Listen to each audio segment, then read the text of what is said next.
The night Erin Sullivan first stepped inside St. Bridget's Chapel, the floorboards groaned beneath her feet like something alive, and the Holt family was laughing somewhere far behind her, certain they had won. She was 61 years old. She had just been handed a ruin as her inheritance, a joke wrapped in legal paper after 22 years of marriage, 22 years of keeping quiet at their dinner tables, 22 years of being tolerated, but never accepted. The chapel smelled of rot and old rain. A single cot, a flashlight, a box of her things. That was all she had brought. And then at midnight, she sat down at the old Steinway in the center of the nave, dusty, abandoned, impossibly still, and she played the only chord that came to her. The floor behind the piano opened by itself. What Erin found in the darkness below would not only save her, it would bring down everything the Holt family had spent 3 generations hiding. If you've ever been handed nothing and told to be grateful, stay with Erin. Her story is just beginning. Erin Sullivan had never once asked the Holt family for anything. That was the detail no one seemed to remember. Not Diane, not Conrad, not the sharp-suited attorney who had stood in that oak-paneled room 14 months after Marcus died and read the amended will with the practiced calm of a man delivering a weather report. Nobody remembered that in 22 years of marriage, Erin had never once extended her hand toward what was theirs. She had built her own life alongside Marcus, not on top of his family's money, and she had done it quietly, the way she did most things, with patience, with precision, and with the kind of dignity that people only notice once it is gone. She had grown up in Dayton, the youngest of 4 children raised by a single mother who cleaned office buildings on the night shift and came home smelling of lemon bleach and exhaustion. There had not been much in that house on Crestview Avenue, no vacations, no new clothes at the start of every school year, no safety net of any kind. But there had been a piano. An old upright Kawai that a neighbor had left on the curb one Tuesday morning in 1974, and which Erin's mother had somehow convinced 2 teenage boys from down the block to carry up the front steps for $5 each. It was out of tune. 3 keys in the middle register stuck, but it was there, and Erin, 7 years old, small for her age, with a gap between her front teeth and an unusual stillness about her, sat down at it in the afternoon it arrived and did not get up for 2 hours. Her mother had stood in the doorway watching her and said nothing. There was nothing to say. By the time Erin was 12, she was playing hymns at their church. By 16, she was giving lessons to younger children in the neighborhood for $3 an hour, which she saved in a coffee tin under her bed. By the time she graduated high school, she had enough saved to cover her first semester's textbooks at Wright State, where she enrolled in the music education program and graduated 4 years later with honors and a student teaching placement at Jefferson Middle School in Trotwood, Ohio. She taught there for 28 years. Room 14, second floor, southeast corner. The room that always got the afternoon sun in winter. The room that smelled like valve oil and rosin, and the particular dusty warmth of instruments that had been handled by hundreds of children over decades. Erin knew every inch of that room. She knew which chair legs wobbled and which music stands were bent, and which of her students needed to be called on first thing Monday morning, or they would fold in on themselves by Thursday. She was not a soft teacher. She did not offer praise that had not been earned. But she stayed after school every Tuesday and Thursday without exception, and in 28 years, not a single student who genuinely wanted to learn had ever been turned away because their family could not afford the after-hours time. That was who Erin was. That was the woman Marcus Sullivan had fallen in love with at a faculty mixer in 2001, when he was a high school vice principal and she was 36 years old and standing alone near the window with a glass of water watching the room with those quiet, assessing eyes of hers. Marcus had said later that it was the stillness that got him. Everyone else at that party was performing something, performing ease, performing success, performing the version of themselves they most wanted to be believed. Erin was simply standing there, present and unhurried, like someone who had already made peace with the room. They were married 11 months later in a small ceremony at the Dayton courthouse, followed by dinner for 14 people at a restaurant on 5th Street.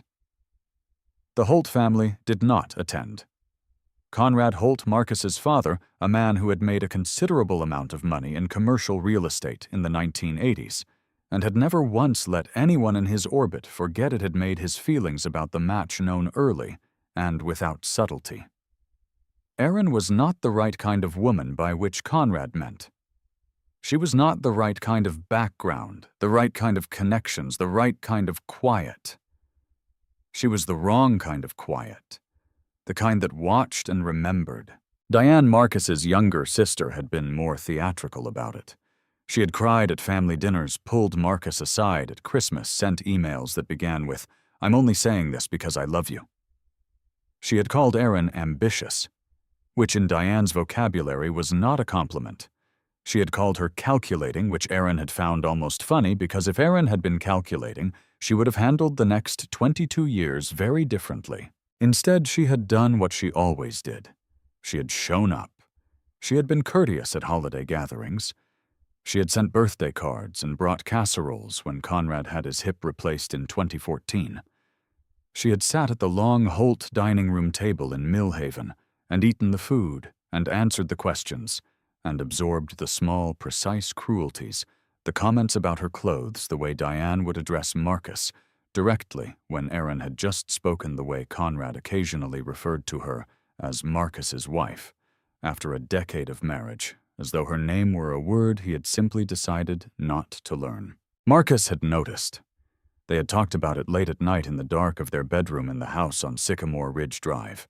The house Marcus had owned before they met the house they had spent 22 years making theirs together, repainting the kitchen 3 times until they found the right shade of yellow, planting the dogwood tree in the backyard that bloomed every April like a small, reliable miracle. He had apologized for his family more times than she could count. She had always told him it was all right, and it was because she had Marcus and the house and room 14 with the afternoon sun and a life that was genuinely, solidly hers. And then Marcus had a stroke on a Wednesday morning in September in the parking lot of the hardware store where he had gone to buy weather stripping for the back door. He was 63 years old. He was there, and then he was not, and the world rearranged itself around that absence in ways Erin was still 14 months later discovering. The will had been drawn up years before she and Marcus married. There was an amended version Marcus had told her about it, had sat with an attorney named Gerald Foss in 2009 and updated everything to reflect their life together. Erin had a copy of that conversation in her memory, as clearly as sheet music, the afternoon light in Foss's office, the scratching of the pen, Marcus squeezing her hand across the conference table. But Gerald Foss had retired in 2019, and the copy of the amended will that Diane produced 14 months after Marcus died, the one the Holt family's attorney read aloud in that oak-paneled room, was not the document Erin remembered. It was older. It was the original. And there was a signature at the bottom in Marcus's hand with a notarization date of 2011 that Erin knew with the absolute bone-deep certainty of a woman who had graded handwriting on sheet music for 3 decades was not right. She had said nothing in that room. She had sat very still, the way she had sat at the piano at 7 years old, and she had listened, and she had let them read every word. The house went to the Holt estate. The accounts Marcus had held individually reverted per the original terms. Erin received her own savings, her pension, her car, and announced by Diane, with the particular smile of someone enjoying a private joke, St. Bridget's Chapel, a decommissioned wooden church on the edge of Millhaven that had been sitting empty since 1987. Something for you to do with your time, Diane had said. You always liked old things. The laughter in the room had been polite and brief. Erin had thanked them. She had driven back to the house on Sycamore Ridge one last time, packed what she could fit into her Subaru, and left the key on the kitchen counter beside the dogwood seedling she had kept in a pot on the windowsill all winter. She took the seedling with her. She did not take anything else that wasn't hers. She never had. But as she drove out toward Millhaven that gray November afternoon, toward a chapel she had never seen on land. She had no reason to trust something Marcus had said to her years ago drifted up from the back of her memory quiet, the way he had said most things that mattered. Grandma Eleanor loved that old chapel. She used to say it keeps what the family forgets. Erin had smiled when he said it. She had not understood it then. She was beginning to think she might now.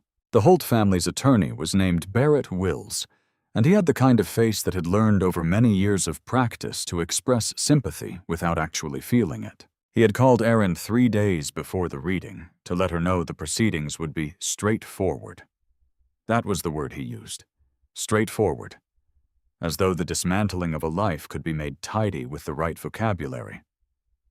Erin had thanked him on the phone, and then sat for a long moment at the kitchen table in the house on Sycamore Ridge, her hand still resting on the receiver, looking out at the dogwood tree in the backyard. The leaves had already turned. They were the color of old copper, and the wind was pulling them loose one at a time. She had known walking into that room that something was wrong. She had known it the way she always knew when a student was playing the right notes in the wrong order, not from any single thing, but from the accumulated weight of small details that didn't quite fit.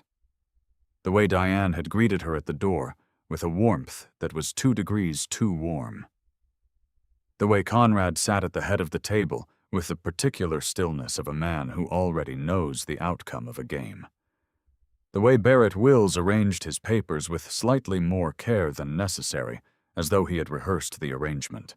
The amended will. Marcus's real amended will.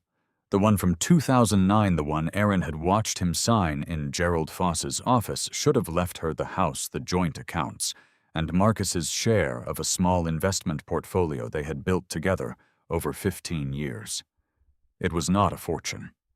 It was the architecture of a life enough to stay in the house enough to not be afraid. What Barrett Wills read instead was a document dated 2011 that returned everything to the Holt estate, with a clause that described Erin's share in language so minimal, it took her a moment to understand she was hearing her own erasure. A small cash disbursement. The Subaru which was already in her name. Her personal belongings. And St. Bridget's Chapel. Diane had announced this last item with the timing of someone who had been waiting to deliver a punchline.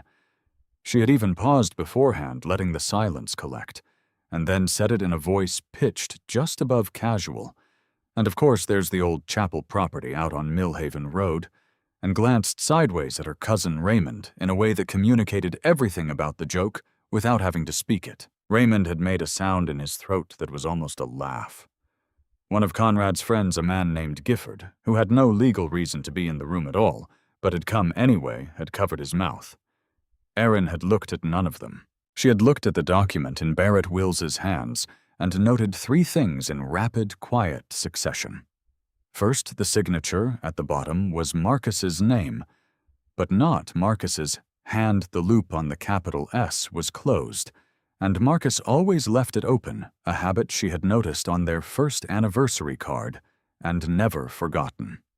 Second, the notarization date of March 14th, 2011 was a Saturday, and she was fairly certain that Gerald Foss, a man of deep personal routine, did not work Saturdays. Third, she had no copy of this document, had never been shown this document, and Marcus had never once mentioned revising the will after 2009. She filed each of these observations in the back of her mind, the way she filed musical passages she needed to return to carefully, without urgency, with the knowledge that the time to work with them would come. Then she said very calmly, "Thank you for letting me know." Barrett Wills had seemed almost disappointed. He had clearly prepared for tears or argument, or the kind of scene that would confirm whatever story Diane had told him about Erin in advance. She gave him none of that. She signed what needed to be signed, only what was purely procedural.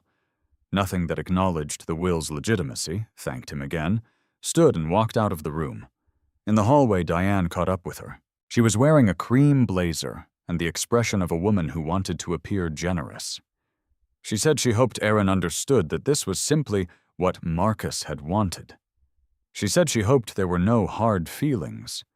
She said the chapel was actually quite charming in its way, and that with a little work it could be made into something. She said all of this in the voice of someone offering a kindness. Erin looked at her for a moment. Not with anger. Anger would have given Diane something to respond to, something to escalate or deflect. She looked at her the way she looked at a student who had played a piece incorrectly, with total confidence, with a patience that was also underneath a kind of pity. She said, "I appreciate that, Diane." And she walked out of the building into the gray October air and sat in her Subaru for 4 minutes without starting the engine. She was not crying. She was not shaking. She was doing what she had always done in the moments after something broke. She was sitting with the shape of it, measuring its dimensions, deciding what came next. What came next was the house on Sycamore Ridge. She had 3 days before the transfer of title was finalized, and she used them with the efficiency of someone who has spent a lifetime doing more with less. She packed her clothes and her books, and her mother's Kauai, the old upright from Crestview Avenue that she had kept tuned and playable through 4 decades and 3 moves. She took the framed photographs and the good cast-iron pan and the box of student recital programs she had kept since 1993, because she had never been able to throw away a child's name printed on paper. She took Marcus's old cardigan, the gray one with the frayed left cuff, which still smelled faintly of him if she pressed her face into the collar in the right light. She left the furniture, the appliances, the curtains she had sewn herself for the living room windows. She left the key on the counter. She carried the dogwood seedling out to the car, last setting it carefully on the back seat in its pot, its bare winter branches trembling slightly in the cold as she closed the door. The drive to Millhaven took 40 minutes. She knew the town only vaguely, had passed through it once with Marcus years ago on the way to somewhere else. It sat at the edge of a flat agricultural county, the kind of town that had stopped growing sometime in the 1980s, and had been quietly negotiating with that fact ever since. The main street had a diner, a hardware store, a dollar store in the shell of what had once been a shoe shop. Millhaven Road ran out of town to the northeast, past a grain elevator and 2 shuttered farmsteads, and then curved left through a stand of old oaks that had not yet finished losing their leaves. St. Bridget's Chapel appeared on the right, without warning, a small white clapboard building, set back from the road behind a rusted iron gate, its steeple listing slightly to the east, its windows dark. Erin pulled over and sat looking at it for a moment. The roof over the nave had partially collapsed on the left side, and the front steps were black with rot. One of the stained glass windows, a deep blue circle above the entrance, was intact. Everything else was damage and time. She got out of the car. The air smelled of cold earth and something older, something she could not name. The iron gate opened with a sound like a question. The front steps held her weight, barely. She pushed open the door and stepped inside. The interior was a single room, high-ceilinged and dim. Dead leaves had drifted in through a broken window on the north wall and gathered in the corners. Watermarks striped the plaster. The pews had been removed at some point, leaving a bare wood floor, interrupted only by a large dark shape in the center of the room. A piano. Erin stood very still. It was a Steinway, a Model B. She could tell from the proportions, the length of the case. It should not have been here. It should not have been intact. It had no business being in this ruin, in this cold, in this particular November light. And yet there it stood as though it had been waiting. She crossed the room slowly. She pulled off her right glove and laid her fingers against the keys. The sound that came out was dusty and imperfect and startlingly, achingly resonant. And from somewhere deep beneath her feet, the old wood groaned and shifted, and the floor behind the piano, without any further invitation, began to open. The opening was roughly 3 feet wide and 4 feet long. Erin did not move for a full 30 seconds. She stood behind the Steinway with her bare right hand still resting on the keys, looking down at the darkness below the floor, listening. There was no sound from beneath.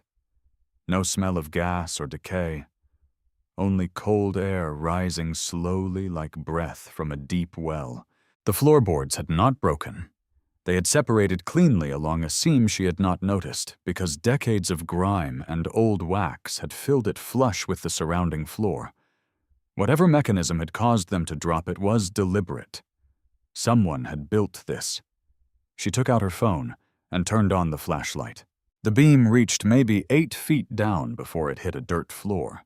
There were wooden steps, narrow, steep, hand-cut, descending from the near edge of the opening. They looked old, but not rotten. Someone had treated the wood at some point, sealed it against moisture. Whoever had built this had meant for it to last. Erin stood there in the cold chapel with the wind coming through the broken north window and leaves scraping softly across the floor. And she thought about everything she knew about this building, which was almost nothing. A name on a piece of legal paper. A joke delivered in a cream blazer. Then she thought about what Marcus had said. It keeps what the family forgets. She put her glove back on, tucked her phone into her coat pocket with the flashlight still running, and put her foot on the first step. It held. She went down slowly, 1 step at a time, testing each one before committing her weight. 7 steps in total. At the bottom, her feet met hard-packed earth. She raised the phone and turned in a slow circle. The space was larger than the opening above, suggested roughly 12 feet by 15, with a low ceiling of rough-hewn timber that forced her to hunch slightly at the center. The walls were field stone, dry-stacked with impressive care. Along the far wall sat a wooden workbench, bare and clean. To the left, 3 wooden crates stacked against the stone, sealed with wire clasps that had gone orange with rust. And in the center of the room, sitting on the dirt floor, as though someone had set it down carefully and intended to return for it, a flat-topped iron chest, roughly 2 feet wide, painted black, with a simple latch, no lock, and the initials EMH stamped into the lid. Erin crouched in front of it. Her breath made small clouds in the cold. EMH. Eleanor Margaret Holt, Marcus's grandmother. The woman who had, according to the one photograph Erin had ever seen of her, possessed the same quality of stillness that Marcus had loved in Erin, standing apart from a group watching with eyes that were taking in more than they revealed. She opened the latch. It moved without resistance, as though it had been oiled recently, which made no sense at all. Inside, a layer of oilcloth folded neatly. Beneath it, a stack of documents protected by a second layer of oilcloth, bound with a faded blue ribbon. Beneath the documents, a small notebook with a cracked leather cover. And beneath the notebook, wrapped in a square of flannel cloth, a brass key on a short chain with a paper tag that read in handwriting so old and precise it looked like engraving for the one who remembers the chord. Erin sat back on her heels. She set the key aside and picked up the documents. She untied the ribbon carefully and unfolded the top sheet. It was a deed. Property survey and deed of transfer dated September 3rd, 1931, State of Ohio, Carver County. The grantor was listed as the Millhaven Lutheran Mission Society. The grantee, Eleanor Margaret Holt. The legal description that followed covered 14 acres and included in the careful language of 1931 property law language. She would need a lawyer to fully parse. But one phrase stood out immediately near the bottom of the page in a separate clause set off by its own paragraph. The above described property, inclusive of all structures and improvements thereon, is hereby held in perpetual trust under the stewardship of St. Bridget's Chapel, the title of which shall not be subdivided, transferred, or encumbered without the expressed written consent of the chapel's designated trustee, as established by the accompanying instrument of trust, dated the same. Erin read it twice. Then she read it a third time slowly, the way she used to read a difficult passage of music before attempting to play it, not to perform it yet, but to understand its structure. If she was reading this correctly, and she was not a lawyer, and she knew she was not a lawyer, and she would need someone who was this deed appeared to say that the 14 acres surrounding St. Bridget's Chapel had never been the Holt family's to sell, transfer, or subdivide. They were tied to the chapel itself, the chapel that Eleanor Holt had apparently designated as a kind of anchor for the entire property, the chapel that the Holt family had handed to Erin Sullivan as a throwaway line at the end of a fraudulent will reading. She sat on the dirt floor of the hidden room for a long time, listening to the wind move through the building above her. The cold had worked its way through her coat. Her knees ached from crouching. She did not move. She was thinking about the house on Sycamore Ridge, about the dogwood seedling in the back seat of her Subaru, about 22 years of holiday dinners and small cruelties, and a signature with a closed loop on the capital S. She was thinking about Diane's smile. She picked up her phone and photographed every document in the stack one by one in the beam of her flashlight. 14 photographs. Then the notebook. She did not read it, yet only photographed the cover and the first 3 pages, which appeared to contain entries in Eleanor's handwriting dated between 1931 and 1959. Then the key. Then she folded the oilcloth back over everything, closed the latch, and stood up. She needed a lawyer. She needed someone who understood property law, deed records, trust instruments. She needed someone who was not connected to the Holt family and had no reason to be afraid of Conrad Holt's money. She did not have any of those things yet. But she had 14 photographs on a phone she would back up to 3 separate places before morning. She had a locked iron chest in a hidden room beneath a ruined chapel that the Holt family had handed her as a joke. And she had spent 28 years teaching children that the most important thing about a difficult piece of music was not talent. It was the willingness to sit with it long enough to understand what it was asking. She climbed the 7 steps back up into the cold chapel. Above her, through the broken window, the last gray light of the November afternoon was fading. She stood beside the Steinway and looked at the open floor, and then at the keys. For the one who remembers the chord. She would find out what that meant. But not tonight. Tonight she needed to find somewhere warm, somewhere safe, and start making a list of everything she knew. She spent the night in her car.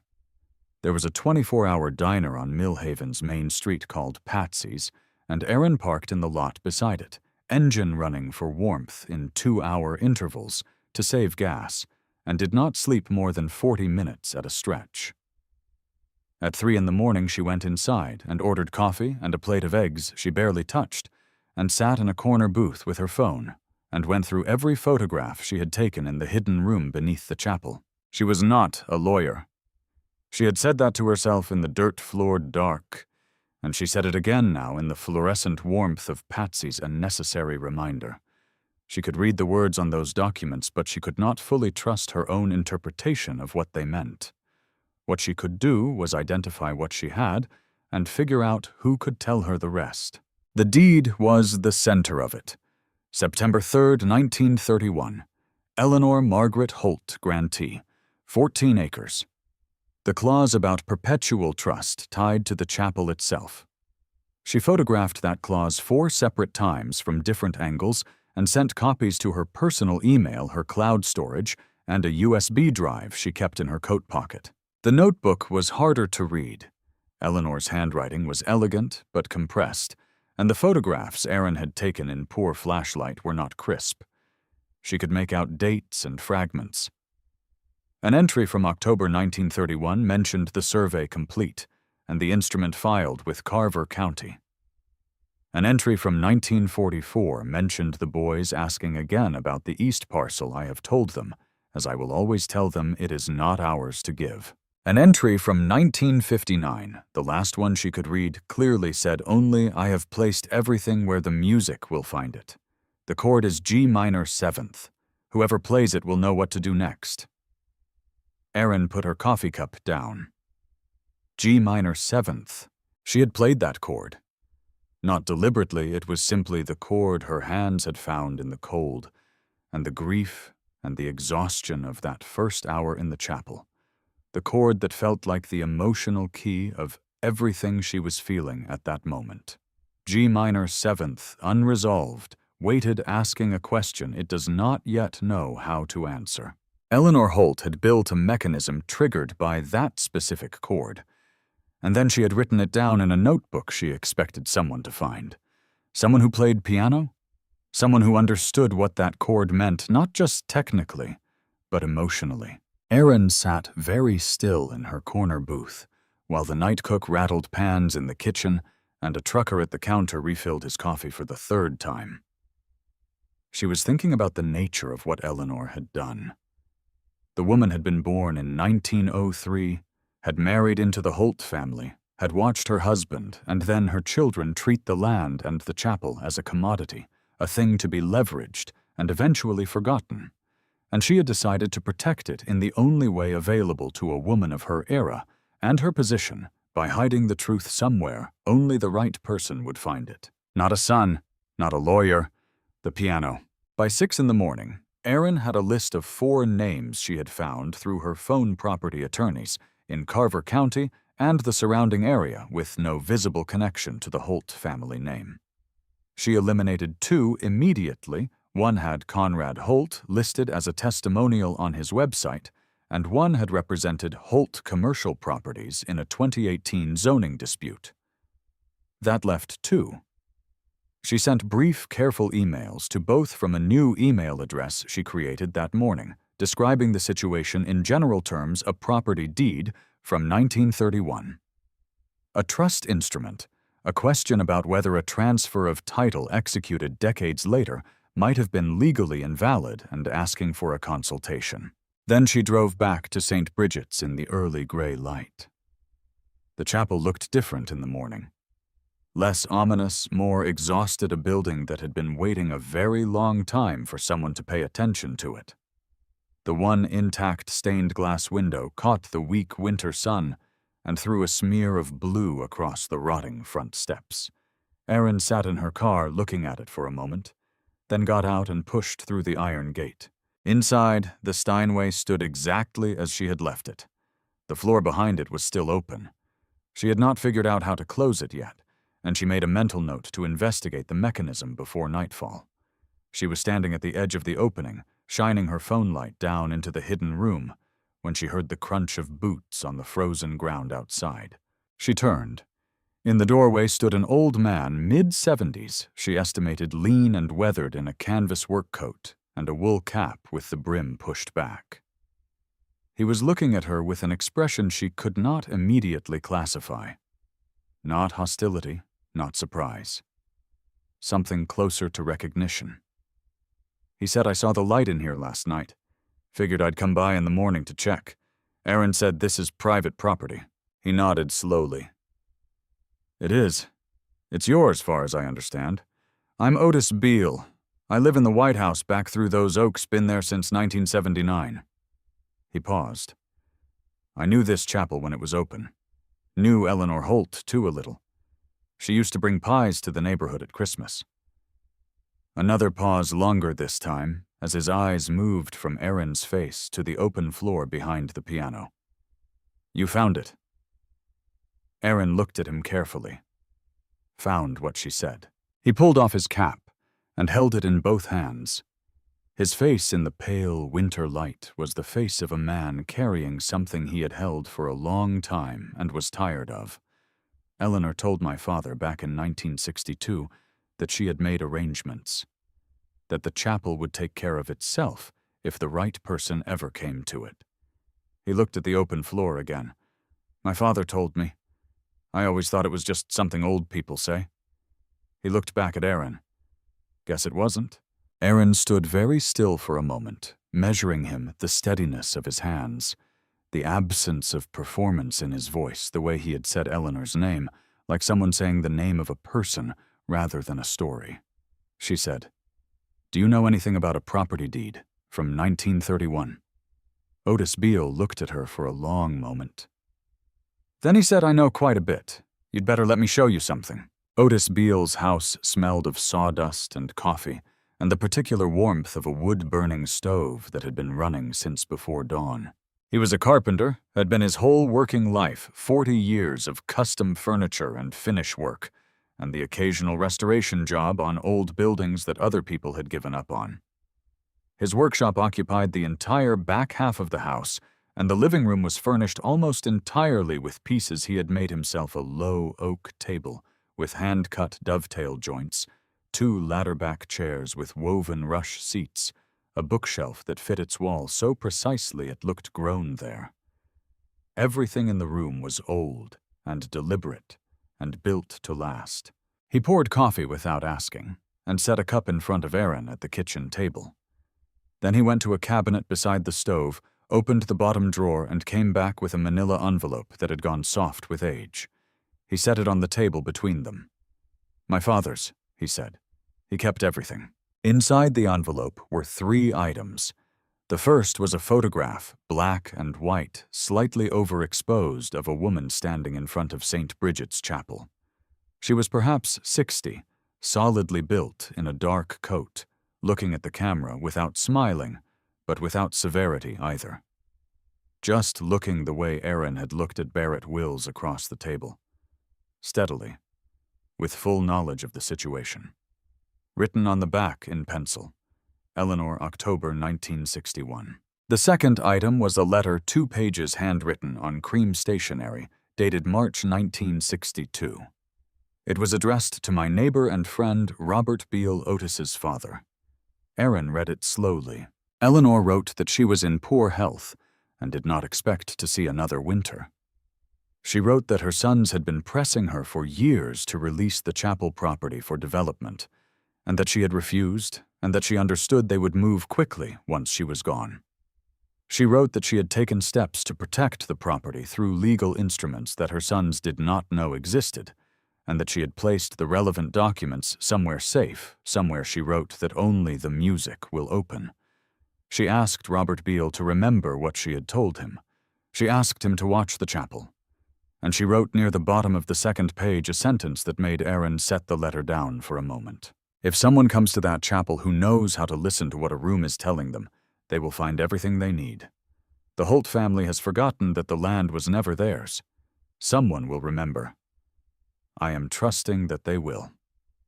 The third item in the envelope was a business card, decades old, for an attorney named Wallace Greer, Carver County Property Law. On the back, in Robert Beale's handwriting, he has the duplicate. He knows. Erin looked up at Otis. He wrapped both hands around his coffee cup. Wallace Greer died in 1998, but his firm is still open. Greer and Anand over on Clement Street. His granddaughter runs it now. He paused. Her name is Priya. Erin was quiet for a moment. "You've known about this," she said. "Not accusatory, simply placing a fact." "I've known there was something to know," he said carefully. "My father told me to watch for someone coming to the chapel who wasn't a Holt, someone who belonged there." He looked at his coffee. "I watched for 40 years. Figured maybe it would never happen. Then last night, I saw the light." Erin picked up the business card and turned it over in her fingers. Greer and Anand. Wallace Greer's granddaughter. A property law firm that had been holding for over 60 years a duplicate of the documents currently sitting in an iron chest beneath a piano in a ruined chapel half a mile away. She thought about Eleanor Holt in 1962, ill and clear-eyed, building a system of redundancies the way a careful musician builds a performance. Nothing left to chance, every contingency prepared for the whole structure, designed to survive the performer's absence. "I need to call that firm," Erin said. "I figured you might," Otis said, and pushed the business card across the table. Priya Anand answered on the second ring, which surprised Erin. It was not yet 8 in the morning. But Priya's voice was alert and unhurried, the voice of someone already at her desk. And when Erin explained carefully, briefly, without dramatizing what she had found beneath the chapel floor, there was a silence on the other end of the line that felt less like surprise and more like the sound of something long anticipated finally arriving. "I've been waiting for this call for 11 years, Priya said. "My grandfather left notes. Come in this morning if you can." The office of Greer and Anand occupied the second floor of a narrow brick building on Clement Street, above a tax preparation service that was closed for the season. Priya Anand was 38, small and precise, in a gray blazer with a yellow legal pad already open on her desk. She shook Erin's hand and got immediately to work.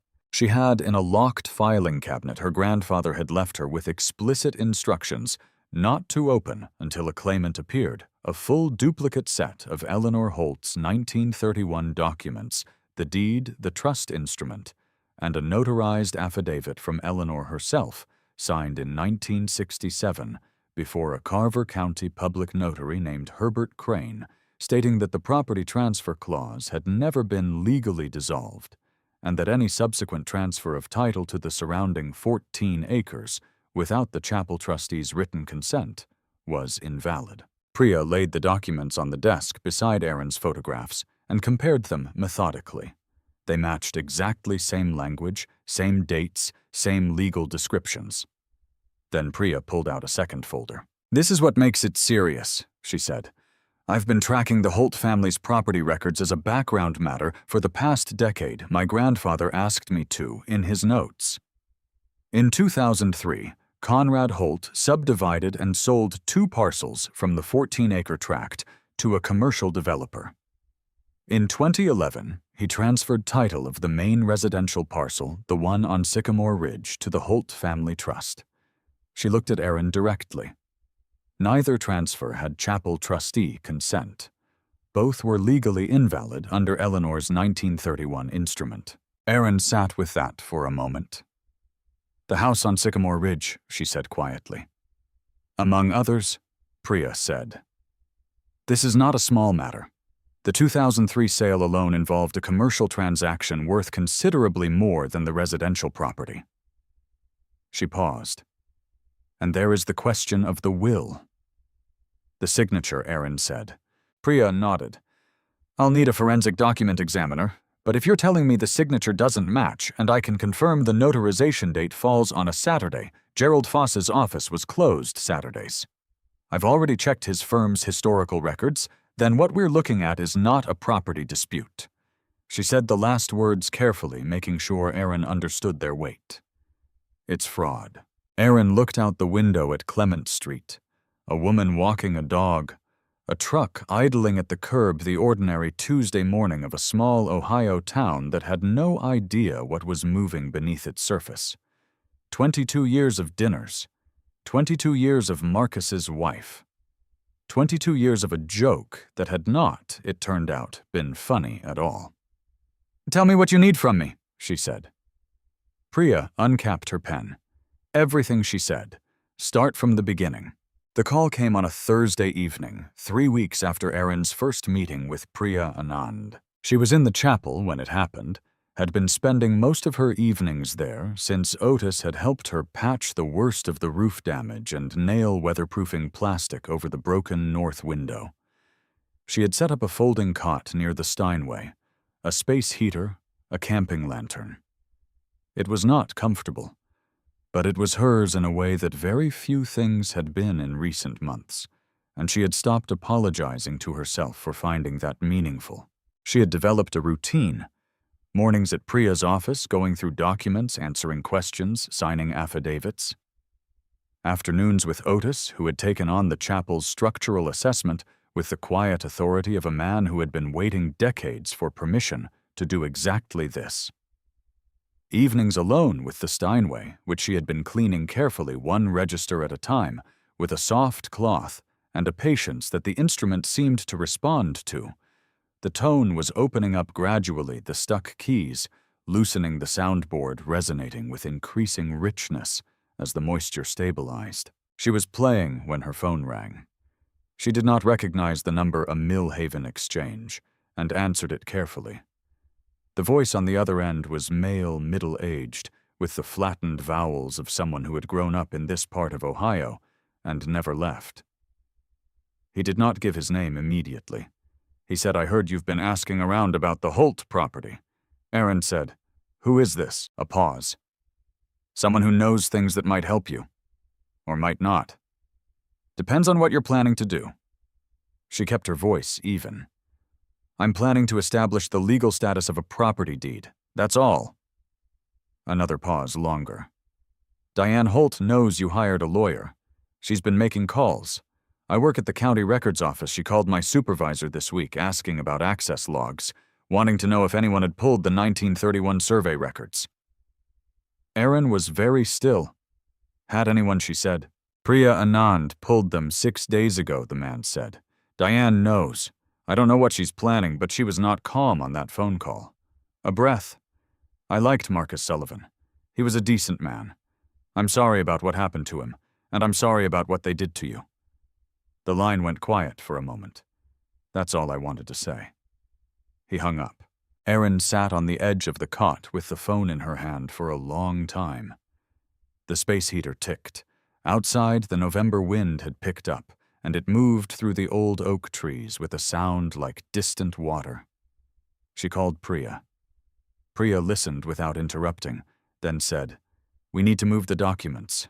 They met at the chapel at 9 that night. Erin, Priya, and Otis, who had appeared at Erin's call without question in his canvas coat carrying a heavy-duty flashlight and a lockbox he kept in his truck for job sites. They descended into the hidden room and transferred everything from Eleanor's iron chest into Priya's fireproof document case, which went into the trunk of Priya's car. Otis photographed the chest and the room with a professional camera he had brought from his workshop. Erin backed up every photograph she had taken to 2 additional cloud accounts. By 11, they were done. The iron chest sat empty in the hidden room. The floor above it was closed. Otis had found the mechanism a simple counterweight system built into the underside of the Steinway's frame, and had shown Erin how to reset it. The chapel looked from the outside exactly as it had before.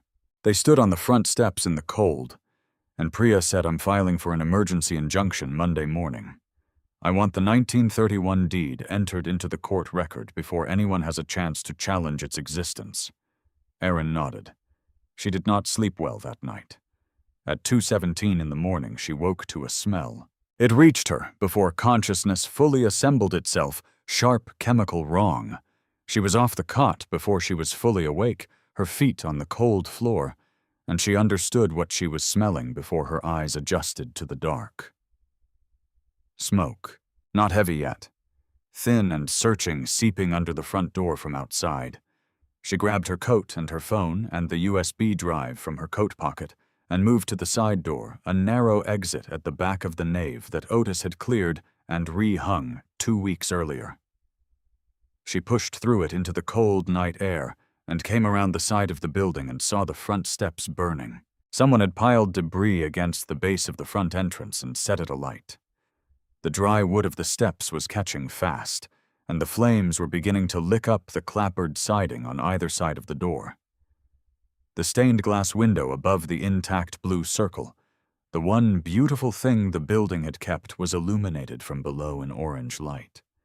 Erin called 911. Then she called Otis. Then she stood in the frozen grass 20 feet from the building and watched, and did not let herself run toward it because there was nothing inside that could not be replaced, and she was not going to give whoever had done this the satisfaction of seeing her break.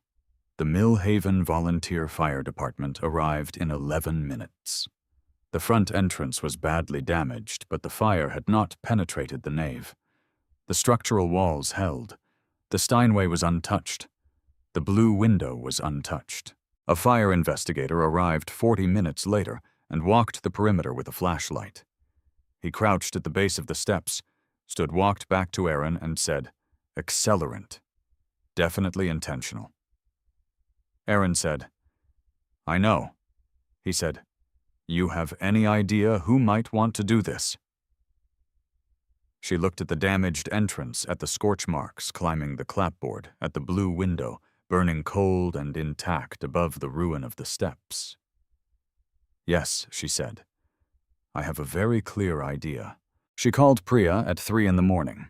Priya answered immediately. "Are you safe?" was the first thing she said. "I'm safe," Erin said. "The documents are safe. The chest is safe." She paused. I moved them last night. A silence on the line. Then Priya said very quietly, Good. File the injunction Monday, Erin said, and add the arson to the record. I want everything documented. I will, Priya said. Erin, this changes things. If Diane is behind this, we're no longer talking about a civil property matter. I know, Erin said. She was standing in the dark beside the chapel she had been given as a joke in the cold Ohio night, with smoke still drifting from the ruined steps and the blue window glowing faintly above her, like something that had decided not to break. She had been patient her entire life. She had been courteous and quiet, and she had absorbed what was given to her without complaint. She had done all of that, and it had not protected her, and it had not saved Marcus, and it had not kept Diane's smile from the room where the will was read. But patience she had learned long ago from the Kauai upright on Crestview Avenue was not the same as passivity. Patience was what you practiced while you were getting ready. She was ready. The emergency injunction was filed Monday morning at 8:45. Priya had worked through the weekend. Erin knew this because the emails had timestamps that ran past midnight on both Saturday and Sunday, precise and methodical, each one moving another piece into position. By the time the Carver County Courthouse opened its doors, Priya had assembled a filing that was, in her own understated description, comprehensive. 47 pages. The 1931 deed. Eleanor's trust instrument. The 1967 notarized affidavit. The duplicate set from Wallace Greer's locked cabinet. Photographic evidence of the hidden room and its contents. The fire investigator's preliminary report obtained Friday with a formal records request.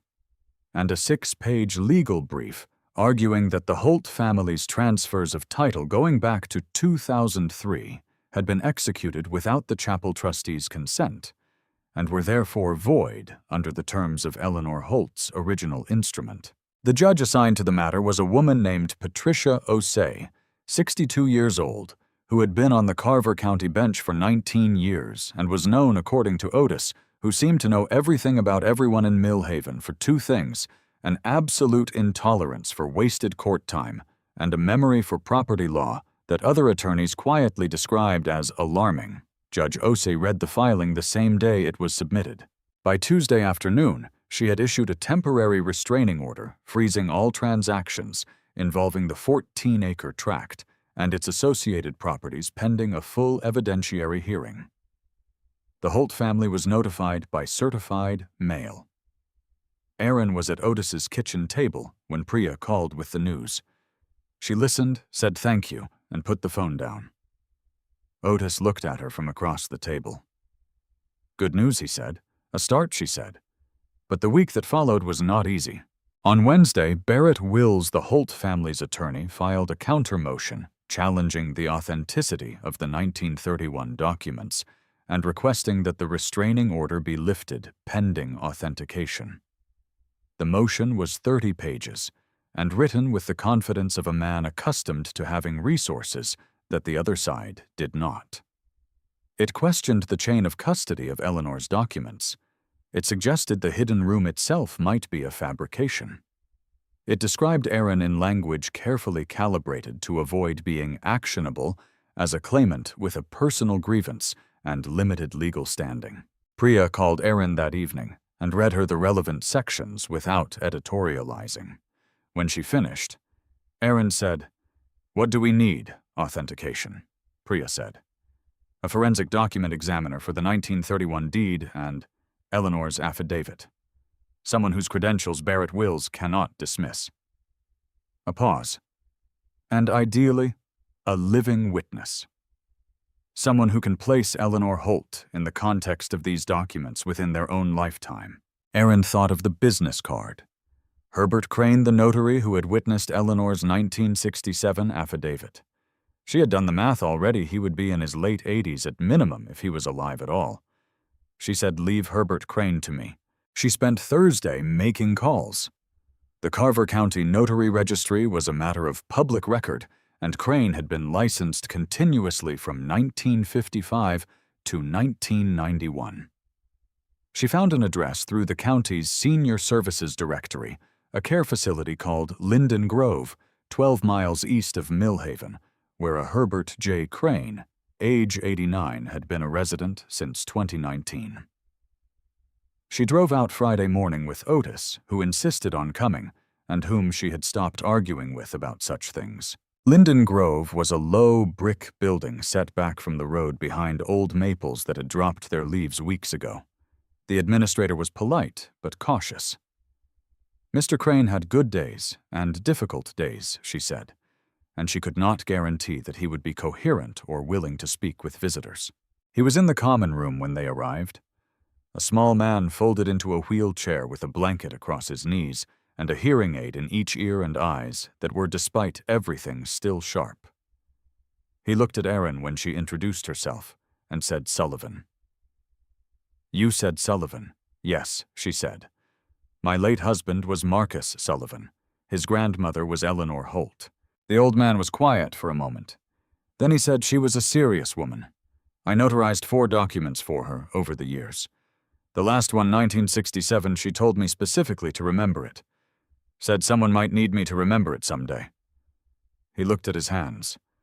"I always wondered if anyone would come." Erin leaned forward. "Mr. Crane, would you be willing to provide a sworn statement confirming the 1967 notarization?" He looked at her for a long time. Long enough that Erin began to wonder if the moment had passed. Then he straightened slightly in his chair, a small, deliberate movement that reminded her unexpectedly and sharply of Marcus. "Young lady," he said, "I have been waiting 57 years for someone to ask me that question." Priya drove out the following morning with a court reporter and a videographer. Herbert Crane's testimony took 40 minutes. He described Eleanor Holt's 1967 affidavit in precise detail: the date, the location, the content, the specific language Eleanor had insisted upon, and the reason she had given him for its existence.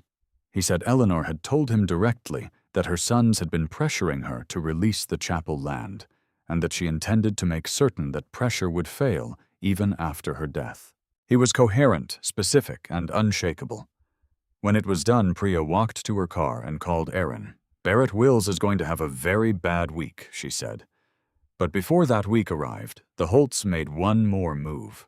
On Sunday evening, Conrad Holt's personal attorney, not Barrett Wills, a different man someone brought in from Columbus with a larger firm behind him, contacted Priya with a settlement offer. The Holts would acknowledge a partial claim on the chapel parcel itself. They would release a cash payment Erin had no intention of accepting as the full measure of what had been taken from her. In exchange, Erin would drop all claims to the residential properties, all fraud allegations, and all cooperation with the fire investigation. Priya forwarded the offer without comment, which was itself a comment. Erin read it once. She thought about the house on Sycamore Ridge, about the yellow kitchen and the dogwood tree, and 22 years of a life assembled carefully and then disassembled in an afternoon. She thought about Marcus's signature with the closed loop on the capital S. She thought about the blue window holding against the fire while the steps burned beneath it. She wrote back one sentence: "We will see you in court." She sent it, and put her phone in her pocket and walked back into the chapel, where the Steinway stood waiting in the cold lamplight. She sat down at the bench and played 3 slow chords, not practicing, not performing.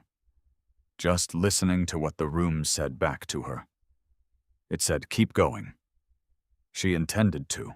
The evidentiary hearing was scheduled for the 2nd Tuesday of December. Priya had requested a full courtroom proceeding rather than a chambers conference, and Judge Osei had granted it without comment.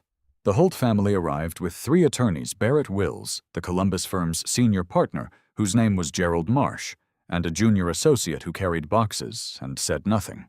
Conrad Holt sat at the defense table in a charcoal suit that had been pressed with military precision, his hands folded in front of him, his face arranged into the expression of a man who expected the world to continue organizing itself around his convenience. Diane sat beside him in cream, the same shade she had worn the day she handed Erin a ruined chapel, and called it generosity. She did not look at Erin when Erin entered the room. The gallery held perhaps 30 people. Otis sat in the second row behind Erin in his one good jacket with his hands on his knees. Herbert Crane had been transported from Linden Grove in a facility van and sat in a wheelchair at the end of the gallery row nearest the door, attended by a care aide. He had dressed formally, a dark suit, a tie with a small geometric pattern, and when Erin caught his eye before the proceedings began, he gave her a single, deliberate nod. Judge Osei entered at 9 o'clock precisely, and the room stood.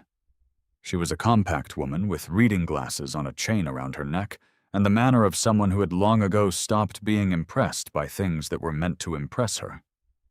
She looked at the room, looked at the filing stacked before her, looked at the 3 attorneys on the Holt side and the one on Erin's and said, "We will proceed." Priya opened methodically. She did not dramatize. She laid the foundation the way Erin laid the foundation of a difficult piece, establishing the structure, first every element in its correct position, before the emotional weight was applied. She entered Eleanor's 1931 deed into the record. She entered the trust instrument. She entered the 1967 affidavit. She walked Judge Osei through the chain of custody from Eleanor's hidden room to Greer and Anand's locked cabinet, to the present courtroom document by document with supporting photographs and Otis's formal statement about the chapel's physical history. Gerald Marsh objected 4 times during Priya's opening presentation. Judge Osei sustained none of them. Then Priya called Herbert Crane. The care aide wheeled him to the witness position. He was sworn in with his right hand raised and his back straight, and he answered every question in the same measured, unhurried voice he had used at Linden Grove, clear, specific, without performance. He confirmed the 1967 notarization. He confirmed Eleanor's stated intention. He confirmed the date, the location, the language. When Marsh cross-examined him and suggested with careful politeness that his memory might not be reliable, after nearly 60 years, Herbert Crane looked at him with the eyes of a man who had been a notary for 36 years, and said, "I kept a personal log of every document I notarized from 1955 to 1991.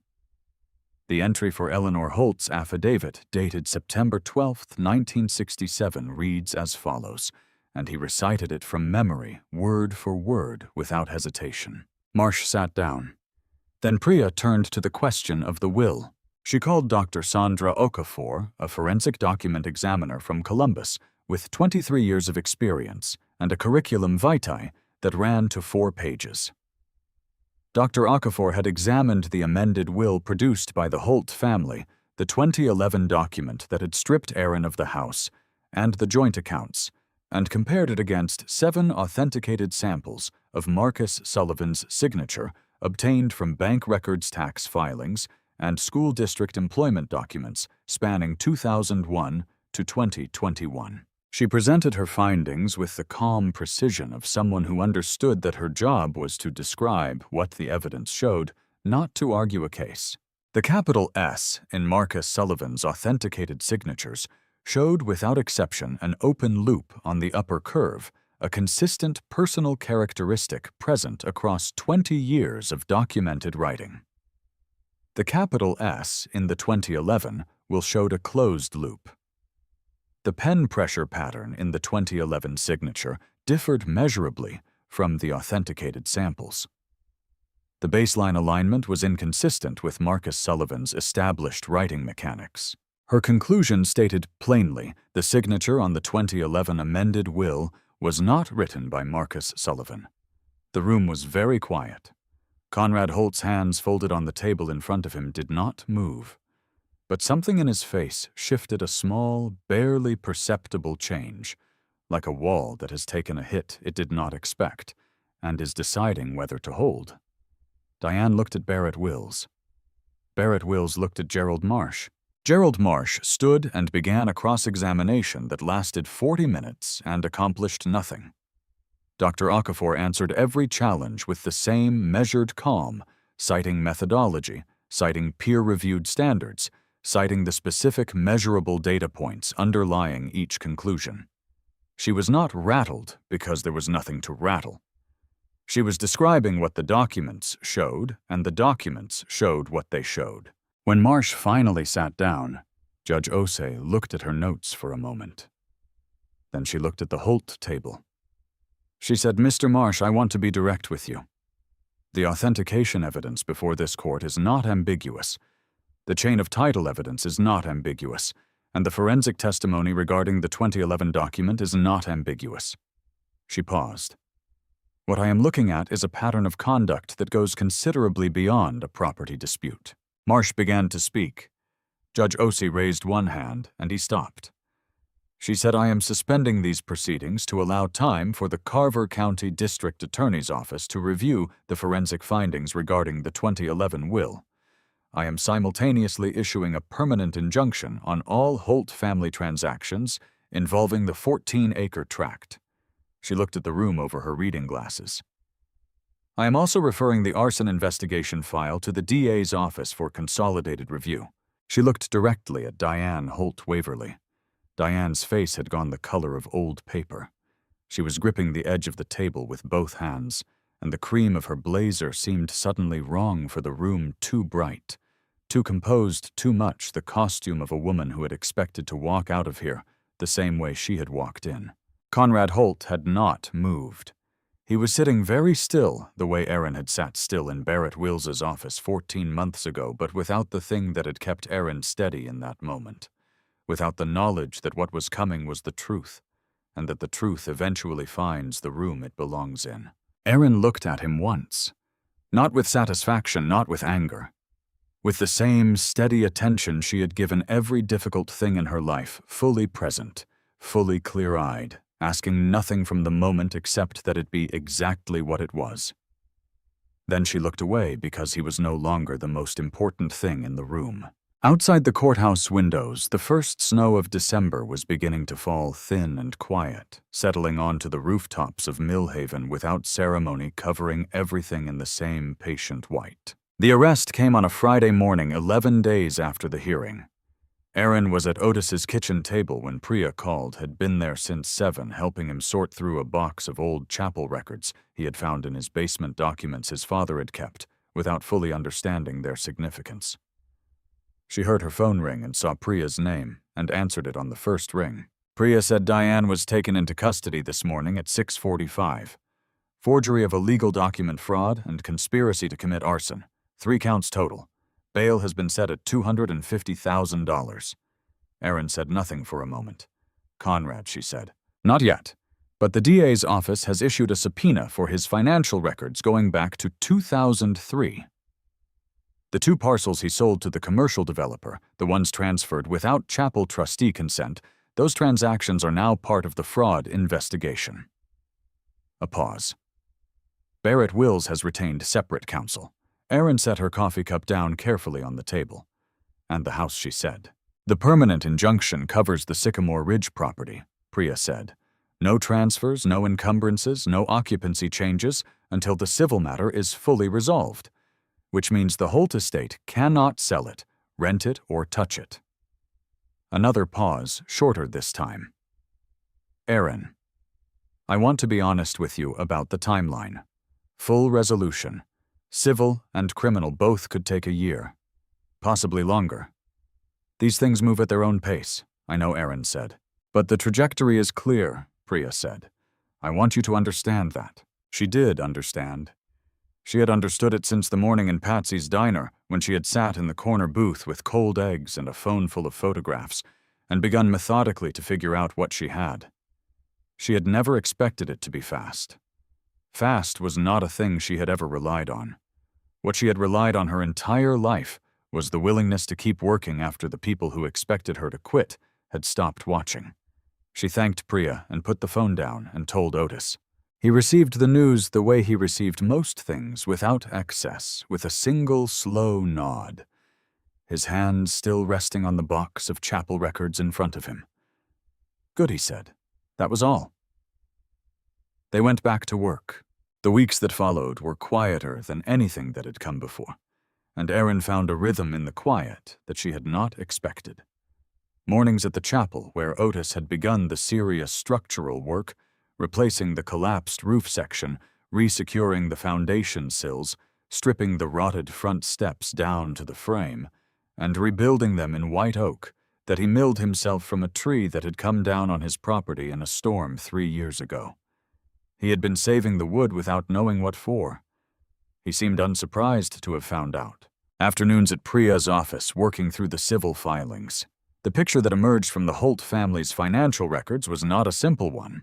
Conrad had been managing the 14-acre tract as though Eleanor's 1931 instrument did not exist for over 40 years, leasing parcels, subdividing, transferring title, and each transaction had compounded the legal exposure of the ones before it. The commercial developer who had purchased the 2 eastern parcels in 2003 had built a strip of storage units on the land and was now facing their own legal complications, which they were loudly directing toward Conrad Holt. Conrad retained his own separate counsel in the 3rd week of December. His attorney issued a statement saying his client had been unaware of the 1931 instrument's implications and had acted in good faith. Priya read this statement to Erin over the phone without inflection. Erin said nothing because there was nothing useful to say about a man describing 40 years of deliberate action as an accident. The forensic accountant Priya had retained found in the 2nd week of January a wire transfer from a Conrad Holt subsidiary account dated 4 days before the chapel fire. The recipient was a Millhaven man named Terry Galt, who had in the same week purchased a quantity of accelerant from a hardware store 2 towns over, and who had no documented relationship with St. Bridget's Chapel or its surroundings. The fire investigator's office was notified. Terry Galt was interviewed. He retained a lawyer within the hour, which the fire investigator told Priya was its own kind of answer. Conrad Holt was arrested on a Thursday afternoon in late January. Conspiracy to commit arson fraud and 2 counts of unlawful property transfer. His attorney read a statement on the courthouse steps that no one in Millhaven seemed particularly moved by. Erin was at the chapel when it happened. Otis had finished the front steps that morning, and she had walked up them slowly, testing each one, feeling the solidity of the new white oak under her feet, clean and strong, and built to last.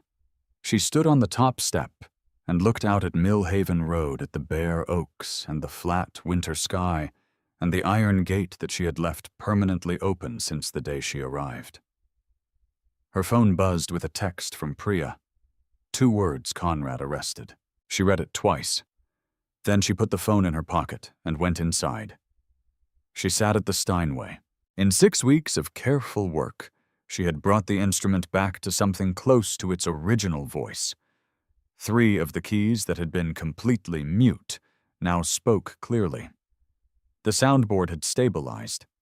A piano technician from Columbus who had driven out at Priya's request to assess the instrument's legal value had stood beside it for 10 silent minutes after playing a single scale, and then said in a voice that was trying not to show how moved he was that a 1923 Steinway Model B in this condition was not a common thing to find in the world. He had estimated its value at considerably more than Diane's legal fees. Erin had not told Diane that. She played now without thinking about what to play, let her hands find what they found.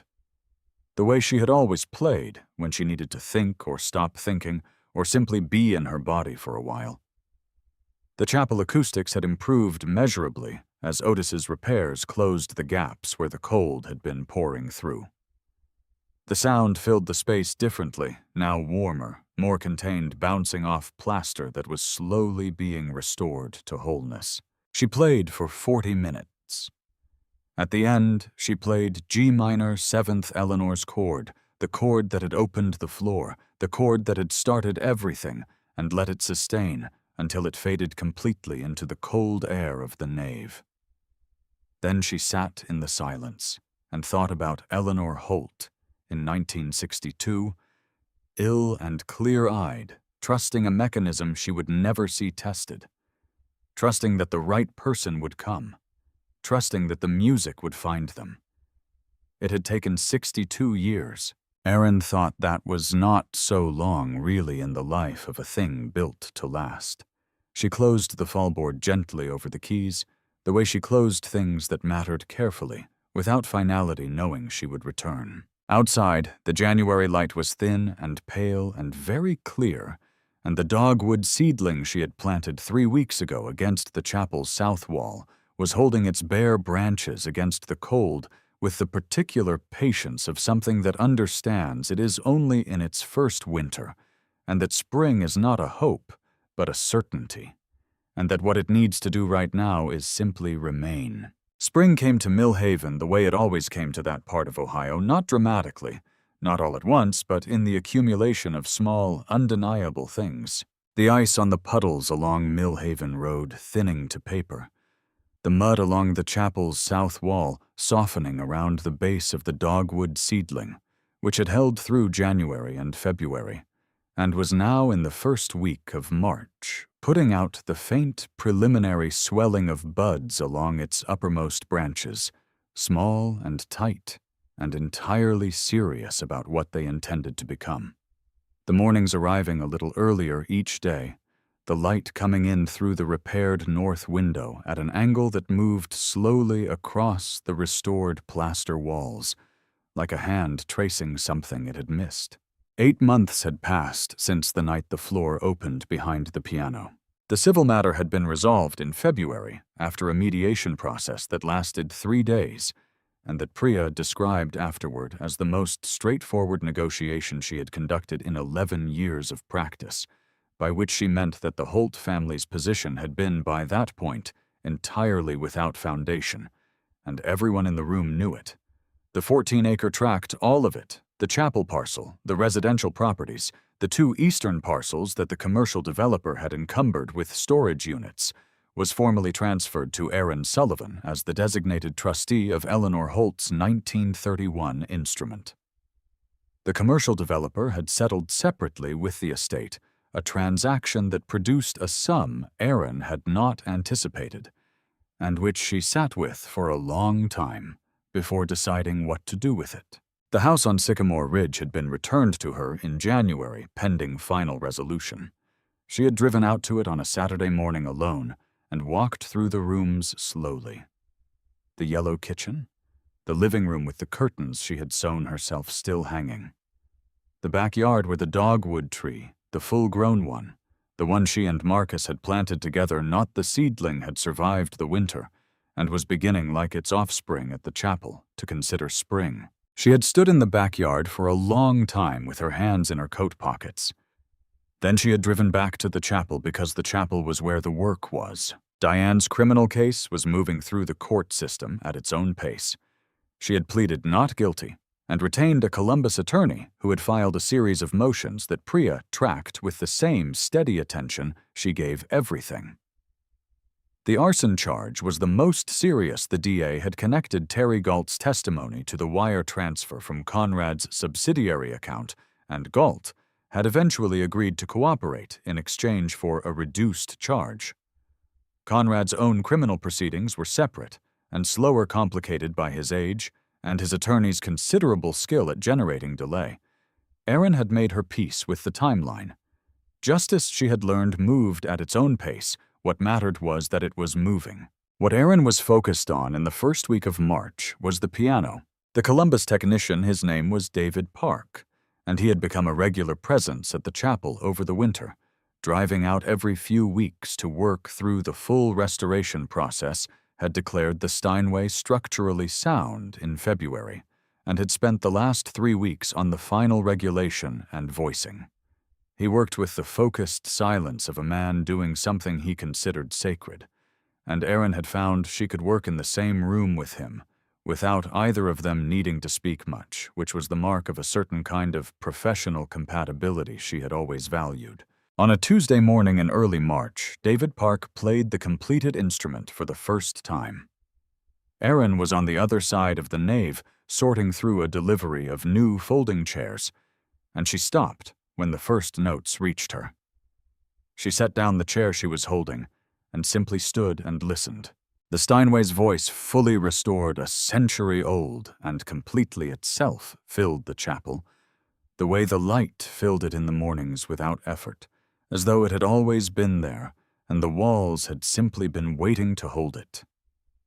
rich in the low registers clear, and singing in the upper with a depth in the mid-range that David had told her was characteristic of the best Steinway Model B instruments, and that she now understood was not a technical description, but an emotional one. She stood and listened until he finished.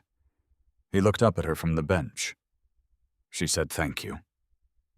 He nodded. He understood what she meant, and it was not only about the piano. The center had been her idea, but it had grown in the telling, grown with contributions from people she had not expected.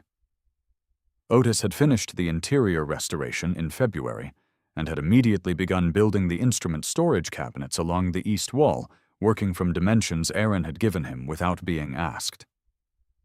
Herbert Crane's daughter, a woman named Louise, who had driven out from Columbus after hearing about the case through channels Erin didn't fully trace, had donated a set of music stands her father had kept in storage for 30 years. The Millhaven Elementary School principal had called in January after reading about the case in the county paper and asked carefully whether Erin had considered any kind of partnership with the district. She had considered it extensively. The Sullivan Holt Community Music Center, she had kept the Holt name deliberately because Eleanor deserved to have her family name on something that honored, rather than diminished, was scheduled to open the first Saturday of May. 12 students had already enrolled for the inaugural session, 7 from Millhaven, 3 from the neighboring township, 2 from as far as 40 minutes away, whose parents had heard about it through the school district newsletter. All 12 were between the ages of 8 and 14. The tuition was set on a sliding scale, with a scholarship fund covering the remainder seeded by the settlement from the commercial developer. On the last Friday of March, Erin arrived at the chapel at 7 in the morning and found Otis already there as she had known he would be. He was on a ladder at the front of the building, attaching the sign he had spent 2 weeks making in his workshop, hand-rooted letters, in white oak sealed against weather, mounted on a board of reclaimed chapel timber. She stood in the frozen grass and read it. He came down the ladder and stood beside her. The stained blue window above the entrance caught the early light and threw its color across the sign and across the steps and across the iron gate that she had left open since November and did not intend to close again. "It's good," she said. "It'll last," he said. Inside, the Steinway waited in the morning light, its fallboard open, its keys clean and ready. The folding chairs were arranged in rows for the open house rehearsal Erin had planned for that afternoon. 12 chairs for 12 students and a few extras at the back for parents who might want to stay. She sat down at the bench. She placed her hands on the keys. Not the G minor 7th, not yet that chord, belonged to Eleanor, and to the dark of that first November night, and to the particular quality of grief and discovery that had made it necessary. She played something else instead.